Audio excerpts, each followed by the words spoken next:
12-летняя Аня молча вошла в холодные стены больницы, крепко сжимая младенца в руках, как будто он был ее единственной надеждой и смыслом в этом непростом мире. На лице девочки читалось напряжение и утомление, смешанное с растерянностью, которые были характерны для тех, кто пережил нелегкие испытания и испытания взрослой жизни. Она, кажется, совсем не замечала ни любопытных взглядов проходящих мимо медицинских работников, не обращая внимания на шуршание бумаги и гомон разговоров, доносящегося из других палат. Их хмурые лица и быстрота движений лишь подчеркивали атмосферу напряженности и целеустремленности в этом месте, где каждый был погружен в свою работу и заботы о пациентах. В этот момент Аня была сосредоточена только на одном – на крошечном существе, которое у нее на руках, на своем младенце, как на самом важном элементе своей жизни. Его малюсенькие руки, обхватывающие ее палец, вызывали у девочки тепло в сердце и острую потребность защитить его от всего, что могло бы этому угрожать. Она не знала, что делать дальше, но глубоко в душе понимала, что этот малыш нуждается в заботе и защите не менее, чем она сама, и не могла представить свою жизнь без него. Медсестра Ольга Петрова, уставшая после бессонной ночи и многократных смен, обратила внимание на маленькую гостью, вовремя замечая юный и испуганный взгляд девочки. Ей уже не раз приходилось видеть испуганных детей, находящихся в затруднительных ситуациях, но девочка с младенцем выглядела особенно подавленной и потерянной среди всех этих стен больницы, где царила строгая атмосфера и где каждый знает, как важно делать свою работу. Увидев, как Аня держит сверток в руках, она незамедлительно поняла, что это новорожденный ребенок, и внутри нее что-то встрепенулось.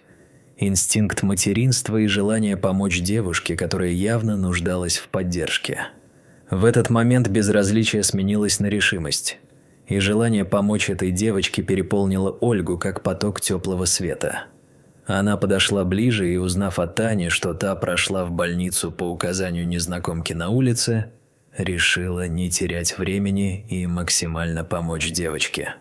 Она быстро и уверенно позвала коллегу Светлану и доктора Иванова для помощи, понимая, что сейчас важно действовать быстро и слаженно, чтобы выяснить, что же произошло с этой девочкой и ее малышом. Ольга ощущала важность своей роли в этой ситуации, ведь от ее действий могло зависеть счастье и будущее Ани и Никиты, а значит и их жизнь. Вскоре, кроме доктора Иванова, на помощь пришла Светлана с каталкой, готовая к любым неожиданностям, которые могли возникнуть, когда речь шла о здоровье маленького пациента. Задания было немного. Аню и младенца быстро перенесли в смотровую, иногда прибегая к шуткам, чтобы хоть немного разрядить обстановку и заставить девочку почувствовать себя комфортнее. Ольга, непринужденно общаясь с девочкой, пыталась успокоить ее, время от времени рассказывая о своих собственных детских переживаниях, чтобы девочка почувствовала, что она не одна в этом мире. Она говорила о том, как все будет хорошо, как сейчас ей помогут, несмотря на то, что сама сильно уставала от непрекращающегося рабочего дня. Ольга постаралась создать уютную атмосферу, чтобы девочка чувствовала себя в безопасности и могла немного расслабиться, сняв с себя груз переживаний. Аня хоть и выглядела напуганной и уставшей, но с надеждой смотрела на медсестру, благодаря которой почувствовала заботу и внимание, стремясь отвлечься от тревожных мыслей и сосредоточиться на том, о чем она на самом деле мечтала – простом и безмятежном материнстве с Никитой рядом, как о конечной цели своей жизни. Доктор Иванов начал задавать Ане вопросы о том, что произошло.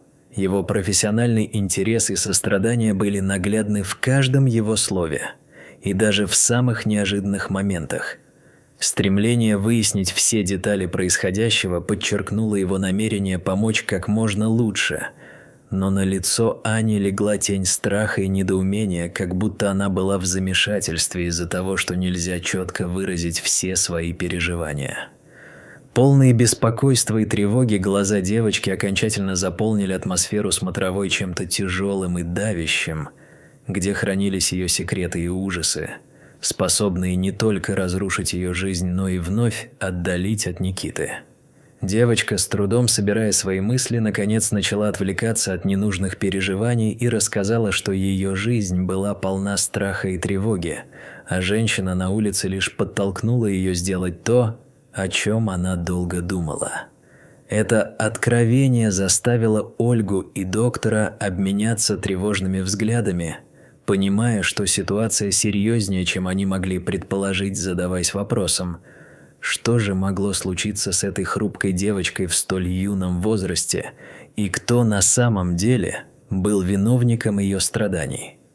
Вопросы летели, как меткие стрелы, и каждому члену медицинской команды становилось ясно, что в данной ситуации необходимо действовать очень осторожно и продуманно, ведь Аня нуждалась в защите и заботе. Светлана, стараясь снять напряжение с атмосферы, сообщила, что младенец в хорошем состоянии, но для точного диагноза необходимы дополнительные тесты. И тут же в ее голосе звучал уверенный тон. Их нужно было провести как можно быстрее, потому что каждый час мог быть решающим для здоровья Ани и Никиты. Доктор Иванов, не прерываясь, объяснил Ане, что ей придется остаться в больнице на некоторое время, пока не будут выявлены все детали их ситуации. Девочка, услышав это, почувствовала, как страх окончательно охватывает ее, заполнив душу ощущением безысходности и безнадежности, как будто все ее надежды рухнули в один миг. Однако Ольга осталась с ней, стараясь поддержать и ободрить, чтобы она не чувствовала себя одинокой в этом большом и пугающем месте. Ее внимание к маленьким деталям и доброта согревали сердце Ани. Ольга внимательно следила за эмоциями Ани и Никиты, стараясь создать вокруг них атмосферу заботы и понимания, чтобы девочка могла расслабиться и осознать, что на этот раз все будет иначе.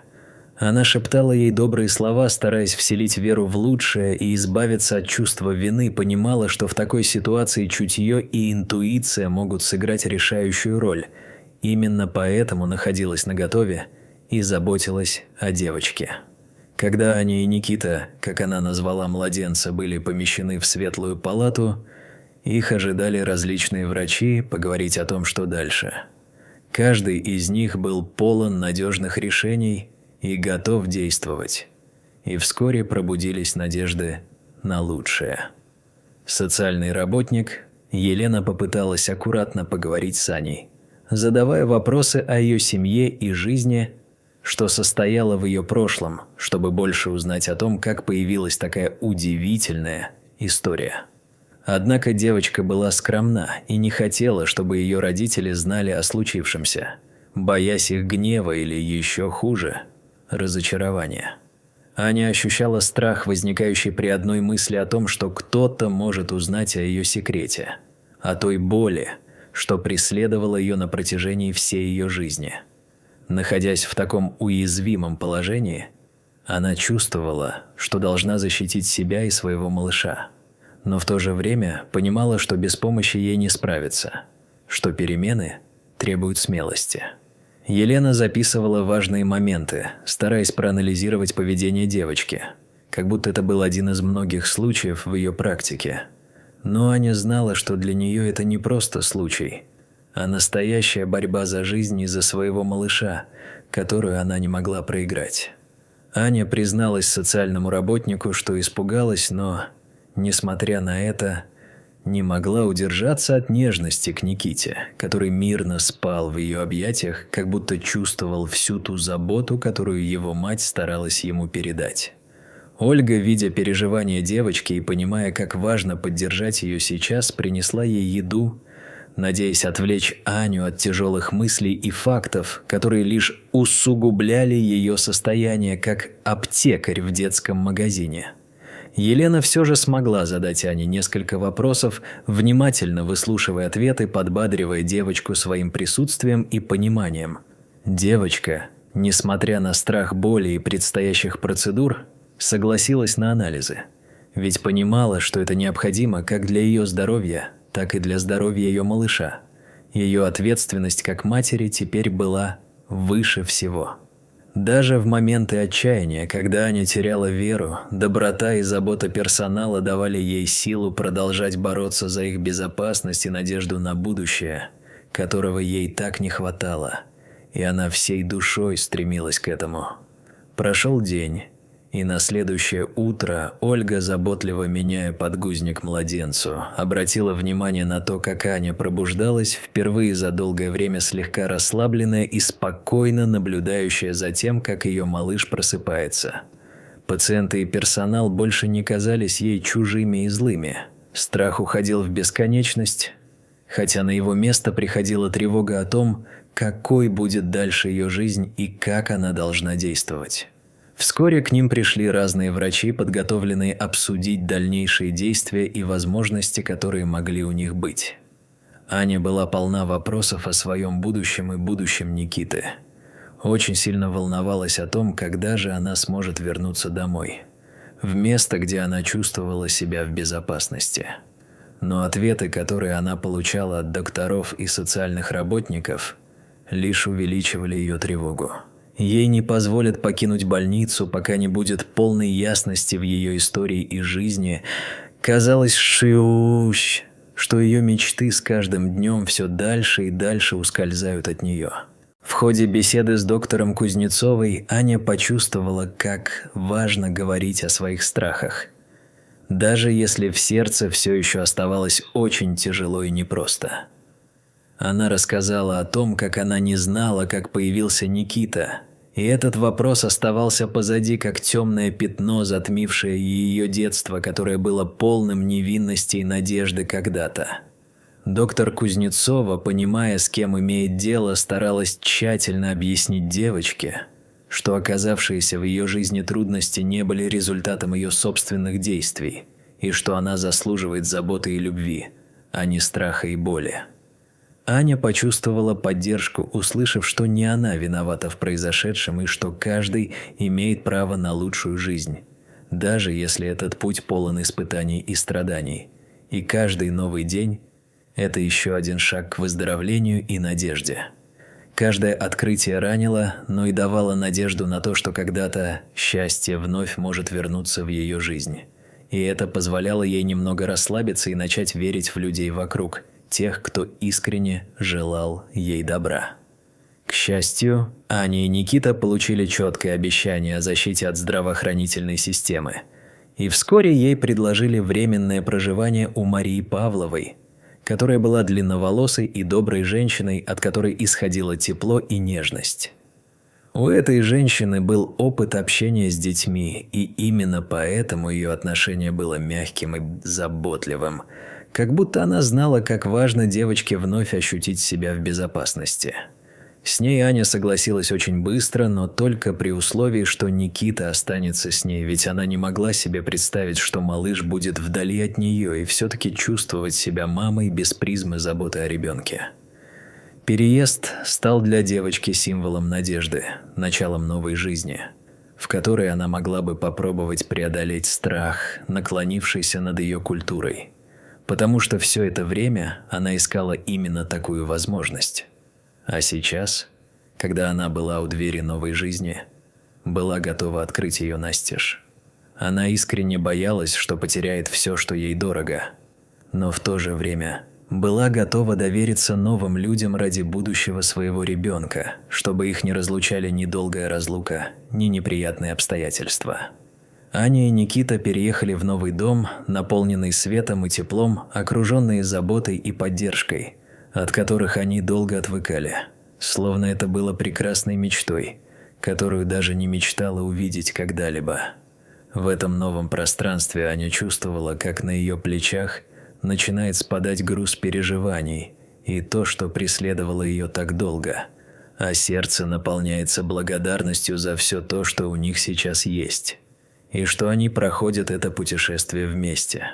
Хотя их история была далека от завершения, в их сердцах зажглась надежда на светлое будущее, и они начали строить новую жизнь, полной планов и мечтаний о спокойном детстве для Никиты. Стремление вновь почувствовать себя счастливой матерью дало ей силы и решимость идти вперед, несмотря на те трудности, с которыми она столкнулась ранее, ведь была единственной, кто мог защитить своего ребенка. Каждое утро теперь было для нее новым шансом начать с чистого листа, шаг за шагом продвигаясь к своей мечте – быть хорошей мамой для Никиты. Аня и Никита собирались начать новую жизнь, и на их пути появились друзья и люди, готовые поддержать их в трудные времена. Это была искренне трогательная история о любви, воодушевлении и новом начале, важном шаге к счастливому будущему, что теперь чувствовалось практически в каждом их мгновении. Аня знала, только вперед оставляя позади все свершившееся, несмотря на то, что каждый новый день приносит свои испытания. Каждый путь начинается с первого шага, и хотя процесс может быть долгим и трудным, она была уверена, что готова была пройти его.